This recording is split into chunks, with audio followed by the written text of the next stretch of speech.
kita hanya berpikir monolitik. Monolitik itu apa? Variabelnya seolah-olah elektoral. Jadi di sisi yang lain, Prabowo adalah orang yang berjasa kepada negara dan bangsa, tapi kemudian memang itulah resiko yang harus diterima. Nah, di sana ada will sacrifice. Itu virtue. Maka kemudian kalau variabelnya elektoral, Anies adalah orang yang muntuk, orang yang tumbuh berkembang. Menyerahkan.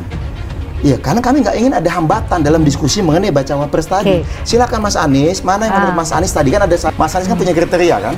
Satu misalnya punya kontribusi terhadap elektabilitas. Yang kedua punya kontribusi terhadap koalisi, ya kan, pembentukan koalisi. Yang ketiga punya kontribusi terhadap nantinya jika misalnya memerintah. Itu siapa kira-kira? Dan kemudian mengingatkan kembali ada satu hal yaitu masalah chemistry.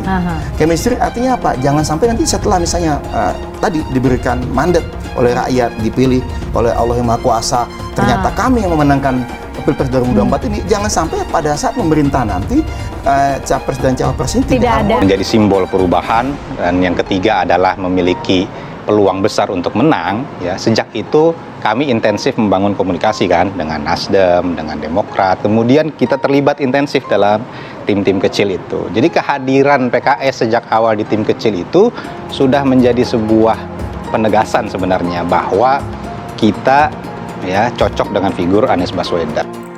Koalisi Perubahan punya modal kuat. Pengamat beber kunci sukses menangkan Anies di Pilpres. Koalisi Perubahan yang mendukung Anies Baswedan kini sudah menggenapi syarat untuk tiket maju Pilpres 2024. Itu setelah Demokrat dan PKS menyusul Nasdem mendeklarasikannya sebagai capres di Koalisi Perubahan. Koalisi Perubahan dianggap memiliki pengaruh yang cukup besar di masyarakat. Paling tidak, hal ini terkait dari proporsi dukungan yang mereka terima dari masyarakat pada periode sebelumnya yang terlihat dari perolehan kursinya di DPR. Dengan memiliki 28% suara sebagai hasil penggabungan ketiga partai, jika nanti betul-betul resmi mendeklarasikan koalisi untuk mengusung Anies, paling tidak asumsi sederhananya mereka telah punya sekitar 20% modal. Mereka tinggal dimaksimalkan melalui kerja-kerja pada tahapan-tahapan pemilu jika memang lanjut hingga 2024. Saat ini popularitas Anies khusus untuk Sulsel masih mengikuti tren popularitas nasional. Nama Anies masih ada dalam 3 besar kandidat presiden yang paling diinginkan masyarakat. Artinya popularitasnya baik dan tentu harapan elektabilitasnya juga sejalan. Hal ini tentu masih akan bergantung kinerja selanjutnya dari seluruh tim dari koalisi 3 partai tersebut dan Anies sendiri, ujar Sukritama, Dekan Fakultas Ilmu Sosial dan Ilmu Politik Unhas.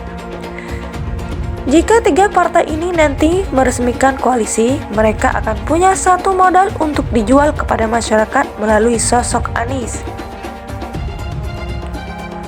Partai politik pengusung tentu akan punya peluang meraih dukungan dari masyarakat yang mungkin memiliki ketertarikan pada sosok Anies. Di sisi lain, ada pandangan bahwa formulasi pasangan calon bersifat rasional pragmatis, bukan sekedar politik akomodasi bagi partai yang berkoalisi. Penekanannya pada prospek elektorat pasangan calon yang akan diusung.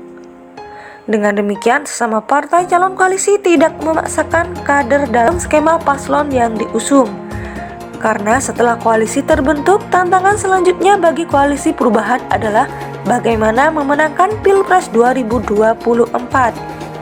Ujar Luhur Aprianto, analis politik Unismu Makassar.